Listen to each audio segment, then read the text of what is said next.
Durante as décadas de 1970 e 1980, Miami foi palco de uma dura disputa ligada ao contrabando de pó. Várias organizações do submundo, principalmente a Organização de Medellín, na Colômbia, semearam muito caos nas ruas desta cidade, hoje conhecida como uma das mais turísticas dos Estados Unidos. Para dominar esse mercado extremamente lucrativo, avaliado em bilhões de dólares, os capos estavam dispostos a tudo, desde troca de balas em plena luz do dia com pistolas em locais lotados, onde até havia risco de acabar com vítimas inocentes. Naquela época, a cidade de Miami exalava caos, e o fluxo de entorpecentes, incluindo a erva e especialmente o pó, aumentava de forma espetacular.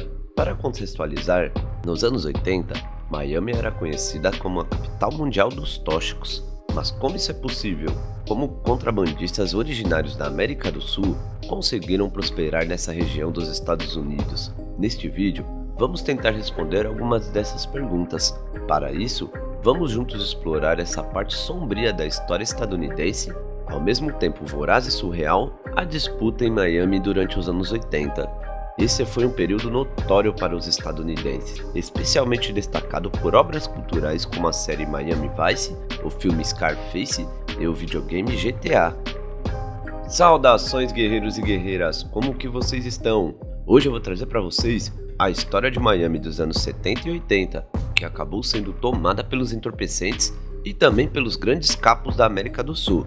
Então, se você gosta desse tipo de conteúdo, já solta o dedo no like. Se você não é inscrito, já se inscreve e ativa o sino para não perder nenhum de nosso episódio. E também, considere se tornar membro e deixar um valeuzinho que a partir de R$2 você já contribui com o canal. Agora eu não vou ficar de enrolação, espero que vocês curtam o episódio. E é isso aí, família! Bora pro vídeo!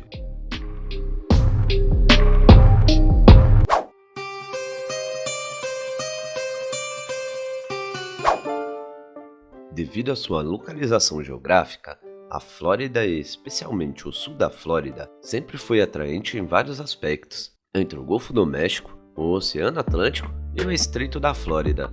Ao longo do tempo, esse estado se tornou um local estratégico, seja para o turismo, a agricultura ou o comércio. O litoral mais longo dos Estados Unidos sempre foi uma porta aberta para contrabandistas que viam ali o centro perfeito para seus negócios ilegais. O fenômeno em questão remonta à época dos piratas e corsários. No entanto, neste vídeo, vamos limitar nosso olhar histórico ao século XX, começando pelos anos 20. Durante os anos loucos, mais precisamente em 17 de janeiro de 1920, uma nova emenda entrou em vigor nos Estados Unidos, mais conhecida como Lei Seca.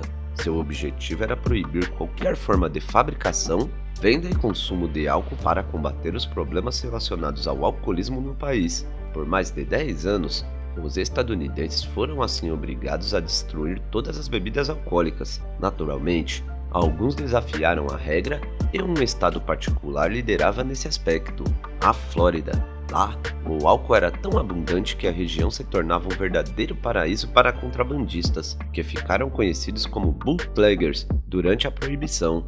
Além do contrabando de álcool, a Flórida também era conhecida por jogos de azar, garotas da noite, violência, corrupção das elites governantes e desrespeito geral à lei. A instalação de Al Capone, um dos gangsters mais famosos da história, em Miami no final do século XX, aliás, a ilustração perfeita desse contexto. Fora da lei local na época, naquele auge da proibição, eram muitos os bares clandestinos que celebravam o vício na produção, transporte e venda de álcool. Nessa época, os contrabandistas de Nova York não hesitavam em exibir orgulhosamente seu saque. Miami era praticamente considerado o Velho Oeste, um lugar onde uma quantidade significativa de rum podia circular ilicitamente e onde tiroteios violentos ocorriam regularmente entre a polícia, as gangues e algumas gangues rivais. Há uma passagem que resume bastante bem a situação dessa época. Em abril de 1932, 5 agentes da Lei Seca tentaram realizar uma operação em um restaurante em Miami Beach, um local que servia álcool clandestinamente. Ao chegarem lá, a resistência era tão intensa que eles foram obrigados a se proteger dentro do estabelecimento e pedir ajuda. Os clientes do restaurante, por sua vez, estavam do lado de fora furando os pneus dos carros. A proibição, portanto, tornou-se o período mais prolongado de anarquia e devassidão na história da Flórida. Na verdade, nenhum estado estadunidense a ignorou tanto quanto a Flórida, uma marca distintiva que previa as futuras disputas contra o comércio de substâncias ilegais. Mais tarde, em 1933, após 14 anos de proibição, o álcool é novamente permitido nos Estados Unidos. Neste momento, Al Capone estava na prisão e seu império no submundo não era mais tão poderoso quanto antes. No entanto, sua influência no mercado local de contrabando de álcool desde sua chegada a Miami Beach em 1928 foi notável. Ao se estabelecer lá, Scarface realmente mudou a maneira como o mundo mafioso via a Flórida, permitindo que outros gangsters seguissem o mesmo caminho. Um deles foi Meyer Lansky, uma das figuras do submundo organizado estadunidense, associado, entre outros, a Luke Luciano, desempenhando um papel crucial no desenvolvimento do Sindicato do Crime, a máfia das máfias na época. Seu campo de atuação era o jogo. Lansky possuía vários cassinos, por exemplo, em Los Angeles, nas Bahamas, em Cuba e na Flórida. Ele chegou ao sul da Flórida durante o boom do jogo nos anos 30.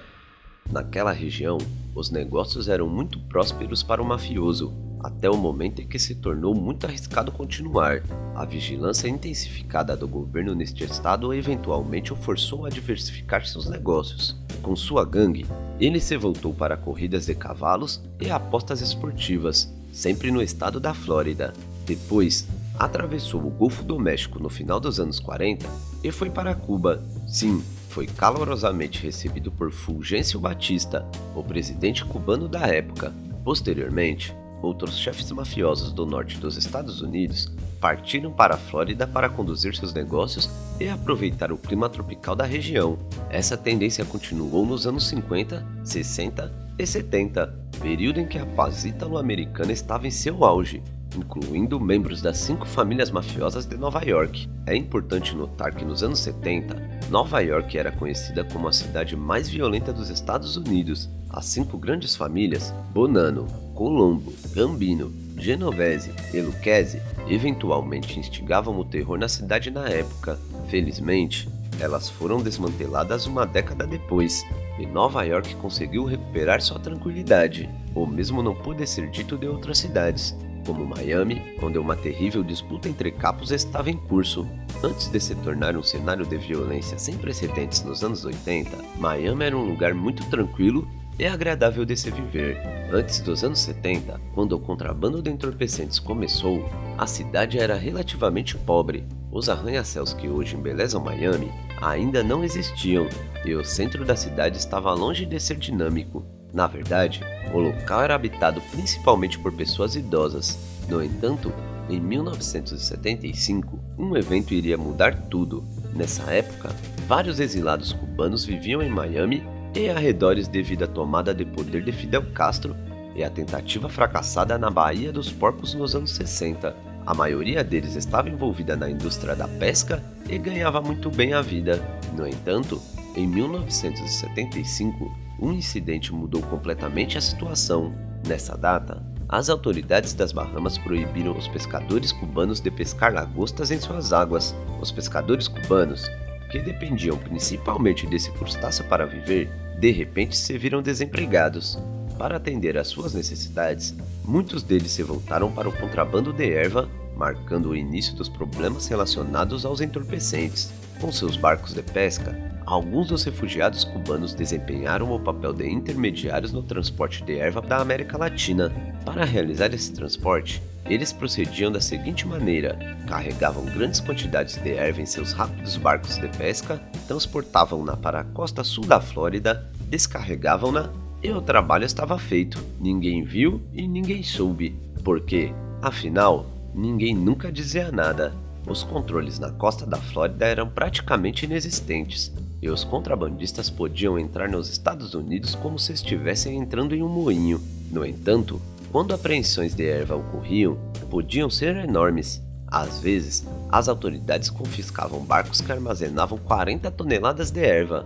Com o tempo, a erva começou a inundar Miami em grande quantidade. Aliás, os capos possuíam tanto que começou a ficar difícil para eles vendê-la. Os preços caíram drasticamente. e uma outra substância ilegal começou a surgir, a coca. Inicialmente, o pó era transportado em pequenas quantidades, geralmente em malas. Esse entorpecente, muito mais caro do que a erva, foi o responsável por desencadear a disputa às drogas em Miami.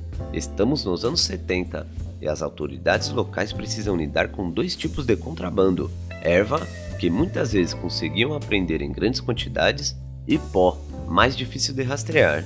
A coca vinha principalmente da Colômbia, mais especificamente de Medellín, onde várias organizações estavam estabelecidas, incluindo, é claro, a de Dom Pablo, mas também o de Fábio Ochoa Restrepo, que até então era considerado um grande capo de capos da época, pai dos Ochoa e, segundo as autoridades estadunidenses, um dos mais poderosos do mundo, uma espécie de chefão do comércio de pó, por assim dizer. Inicialmente, era a máfia cubana que controlava o mercado de pó em Miami. Os cubanos desempenhavam o papel de intermediários entre a Colômbia e os Estados Unidos, pois o pó chegava em grandes quantidades. Eles mantinham contato com a organização de Medellín e contrabandeavam o pó para solo estadunidense. Alguns desses capos cubanos eram bem conhecidos, como a grande dupla, o Willy Falcón e Salma Gluta. Eles eram contrabandistas responsáveis por um comércio de cerca de 2 bilhões de dólares em pó na Colômbia. Mas os colombianos não eram apenas produtores desse entorpecente que mudaria a cara de Miami nos anos 80. Muitos deles, assim como os cubanos, estavam envolvidos na distribuição. Foi assim que perceberam que estavam entregando uma grande parte de seus lucros a pessoas que não eram realmente necessárias. Essas pessoas eram, evidentemente, os cubanos, que foram posteriormente substituídos. Essa consciência permitiu, portanto, que os capos colombianos emergissem em Miami no final dos anos 70. Um dos mais influentes entre eles na época era Rafael Cardona Salazar, apelidado de Rafa. Com seu amigo e parceiro Max Delmerstein, um capo de origem estadunidense, ambos contrabandeavam entorpecentes em Miami para os capos colombianos. Rafa era considerado um membro-chave da organização de Medellín. Ao longo de sua carreira como contrabandista, ou seja, nas décadas de 70 e 80, ele teria sido responsável pelo refinamento e envio da maioria do pó consumido nos Estados Unidos. Cada quilo de pó que chegava ao território estadunidense era controlado por Rafa. Max trabalhava para ele. Os dois eram, como mencionado, muito bons amigos. Juntos, colaboraram com os capos da Colômbia com o objetivo de transportar grandes quantidades de pó para os Estados Unidos. Entre seus parceiros de negócios estavam, é claro, Dom Pablo, os irmãos Ochoa, Gonzalo Rodrigues Gacha e Carlos Leder. A partir desse ponto, a coca não era mais transportada em simples malas, mas chegava seja por avião ou por barco. À medida que as quantidades aumentavam, as autoridades estadunidenses ficavam sobrecarregadas. No início da operação, os pacotes de pó continham apenas 1 ou 2 quilos. Logo, eles rapidamente subiram para 1 tonelada, chegando até a 10 toneladas de uma vez. A coca de Medellín chegava a Miami contrabandeada para depois se espalhar por todo o leste dos Estados Unidos. A partir daí, milhões de estadunidenses começaram a consumir esse pó. A coca estava na moda e a demanda tornava-se insaciável. No final dos anos 70, cerca de 5 milhões de pessoas cheiravam, injetavam ou fumavam coca todo mês. Com esse enorme fluxo de entorpecentes, a economia de Miami disparou. Todo o dinheiro gerado pelo contrabando era lavado pelos capos em empresas legais, como joalherias ou casas noturnas. Estimava-se que 80 bilhões de dólares eram injetados anualmente na economia subterrânea de Miami naquela época. A vida noturna de Miami também experimentou um verdadeiro boom. Os clubes noturnos provenientes do contrabando de pó eram muito populares e os capos aproveitavam para ostentar seus Rolex, anéis de diamante ou garrafas de álcool extravagantes. Os capos enriqueciam e, às vezes, podiam gastar até 50 mil ou mesmo 100 mil dólares em um dia. Um dos clubes mais populares da época era o Mutiny, apelidado de Hotel Scarface. Ele recebia quase exclusivamente capos de entorpecentes que se encontravam geralmente para fazer negócios. O Mutiny era um ponto alto da criminalidade. No entanto, isso não impediu que celebridades frequentassem o local, como o músico Rick James, o ator de Miami Vice, Philip Michael Thomas, ou jogadores do Miami Dolphins, a equipe de futebol americano local.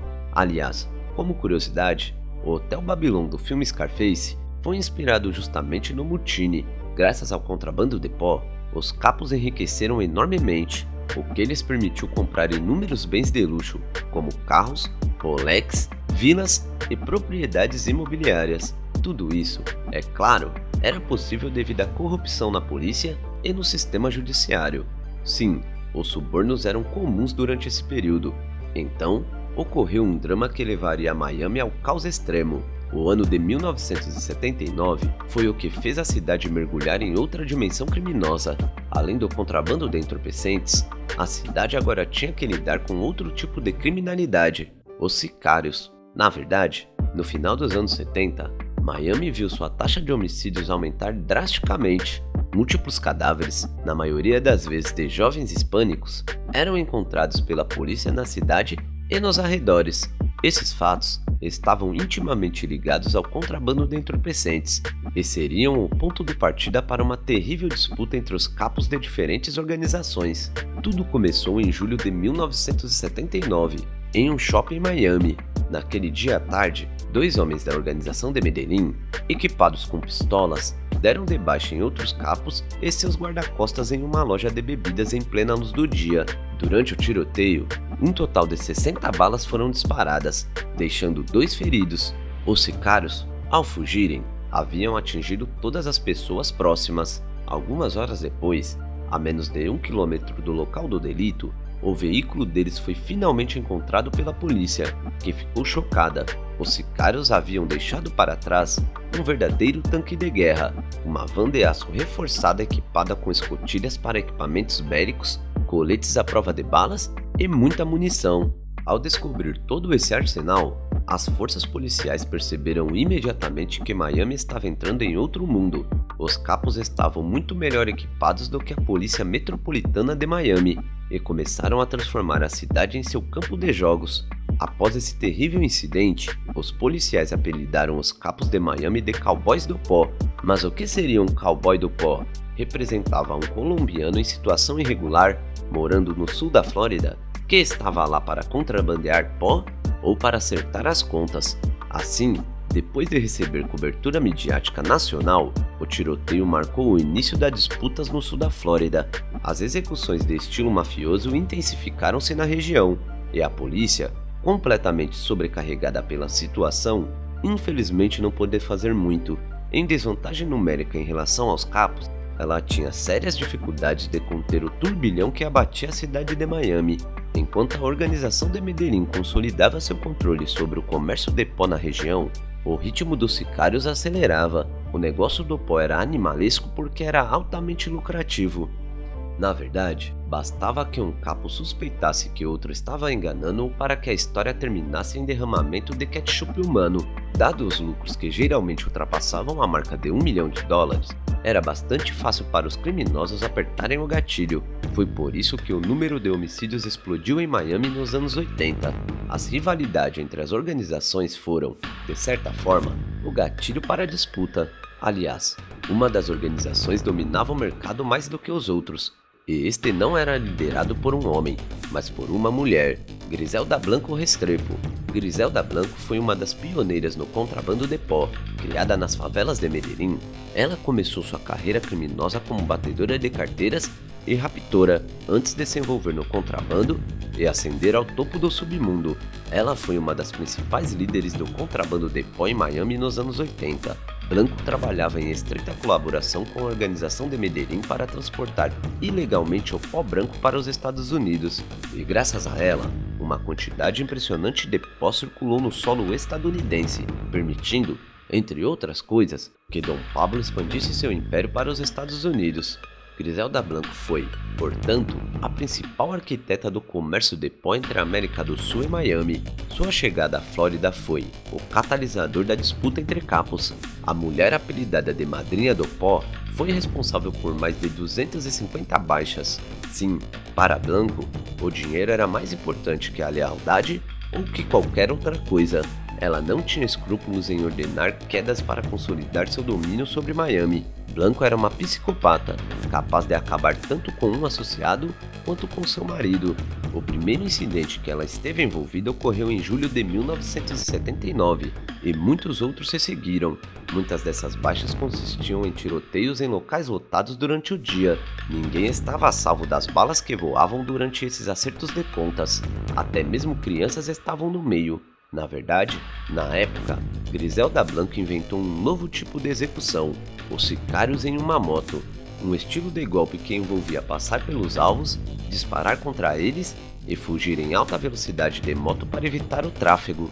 Para a polícia, a situação se tornava extremamente complicada. Além disso, os sicários usavam um número incalculável de identidades falsas e pseudônimos, tornando a tarefa mais difícil, especialmente para identificar os responsáveis pelas quedas. Às vezes, os inspetores de polícia nem mesmo podiam identificar as vítimas, já que a maioria delas não tinha documentos. Essa época foi a do fluxo de imigrantes mais espetacular da história estadunidense e trouxe milhares de cubanos para as costas da Flórida.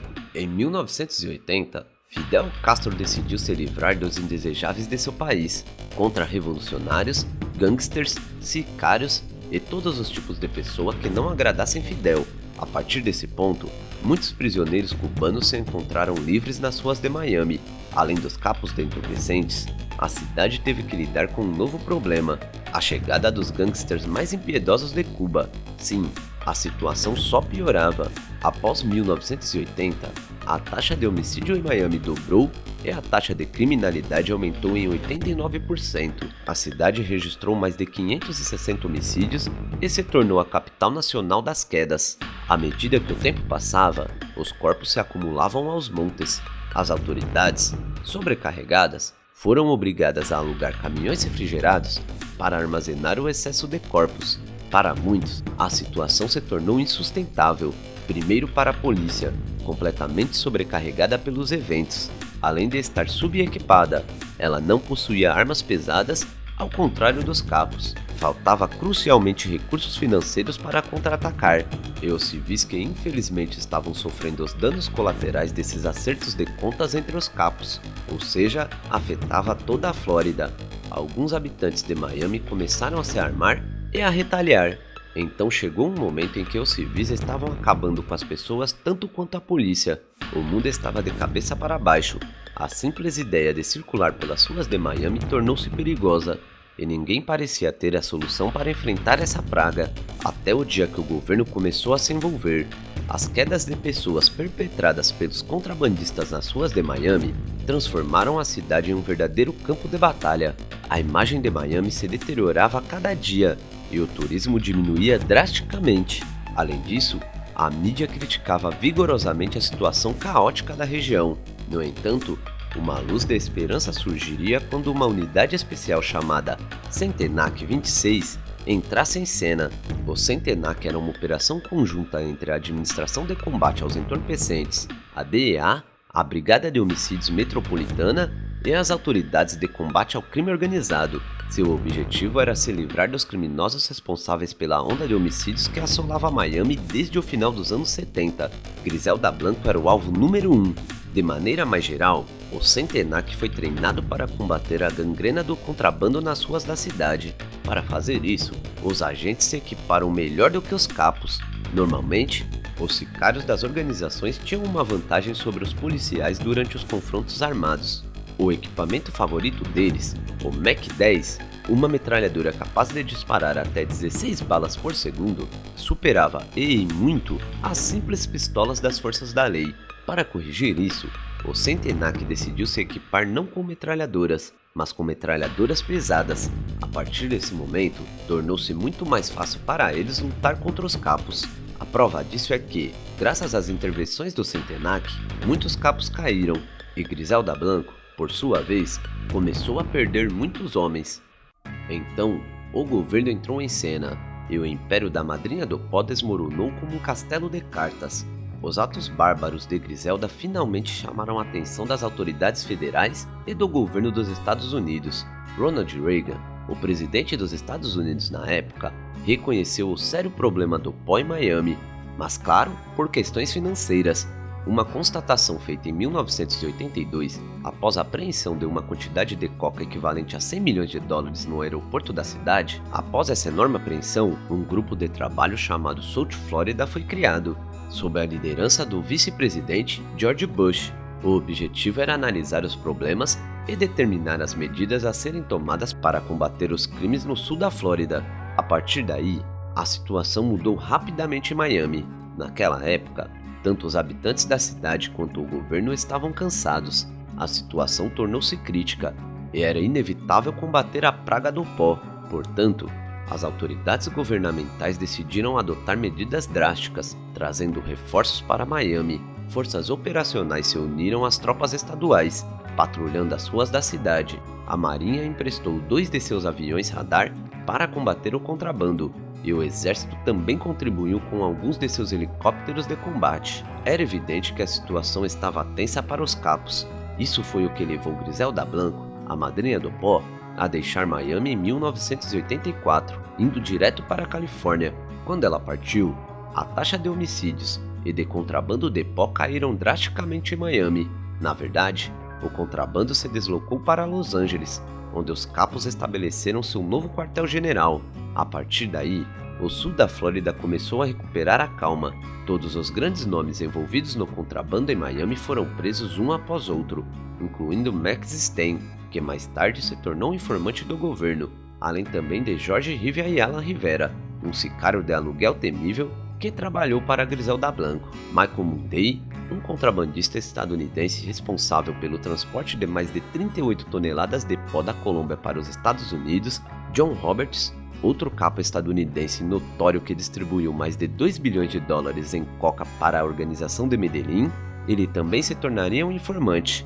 E, finalmente, Griselda Blanco, a baronesa do pó mais proeminente de Miami nos anos 80. De fato, Griselda foi presa em sua residência em Los Angeles em 18 de fevereiro de 1985. Ela permaneceu na prisão até 2004 e foi posteriormente deportada dos Estados Unidos para a Colômbia, seu país natal. Lá, em 2012, ironicamente, ela foi dada de baixa por sicários em uma moto, o mesmo método de execução que ela costumava empregar. As disputas em Miami terminaram após sua prisão em 1985, e o sul da Flórida finalmente se viu livre do caos gerado pelo contrabando. Agora, Miami precisava se reconstruir. Após esse duro período, Miami encontrou um estilo de vida mais pacífico, e a cidade conseguiu melhorar sua imagem internacionalmente, atraindo novamente turistas. Todos os negócios antes controlados pelos capos para a lavagem de dinheiro eventualmente faliram e fecharam, incluindo boates, concessionárias de automóveis e joalherias. Novas oportunidades surgiram para investidores, e a economia de Miami ressurgiu com vigor. Em última análise, pode-se dizer que o comércio de entorpecentes salvou Miami de muitas maneiras. Os bilhões de dólares gerados pelo pó, de fato, impulsionaram o desenvolvimento de muitas infraestruturas, e os arranha-céus que hoje estabelecem a cidade são um exemplo perfeito disso. Por fim, na virada dos anos 80, Miami tornou-se mais glamurosa e exótica. A cidade foi novamente um destino preferido para os turistas, e tudo acabou se ajeitando com o tempo. Pelo menos, era o que parecia, porque o contrabando de entorpecentes ainda persiste na região, mas certamente, a onda de animalidade diminuiu drasticamente, mesmo com a coca ainda circulando. Bom galera, esse foi mais um episódio daqui do canal. O que vocês acharam de tudo isso? E o que vocês acham da história de Miami? Vocês acham que se não fossem os capos, ela teria se desenvolvido tanto? E seria a grande Miami que é hoje? Ou vocês acham que não? Que se ela se desenvolveu tanto foi por conta dos capos e do dinheiro do pó que rolava? Bom, deixa aqui embaixo nos comentários que eu quero saber a opinião de vocês. E para vocês que ficaram comigo até agora, não esquece de deixar o like se você ainda não deixou. E se você não se inscreveu, se inscreve e ativa o sino, que é para ficar por dentro de todo o nosso conteúdo. E já que vocês ficaram até aqui, considere também se tornar membro do canal ou deixar um valeuzinho que a partir de R$2 você já pode nos apoiar aqui. Eu conto muito com o apoio de todos vocês. E é isso aí, família! Até a próxima! Salve família! Se você acompanha e gosta do meu trabalho, eu preciso muito da ajuda de vocês. Dá um pulo lá no Apoia-se e se torne um de nossos investigadores daqui do canal. E para os apoiadores do canal, vão ter diversos brindes para vocês, meus amigos. Então, se você quer que esse conteúdo continue rolando, dá um pulo lá no Apoia-se e se torne um de nossos investigadores daqui do canal. Valeu, família!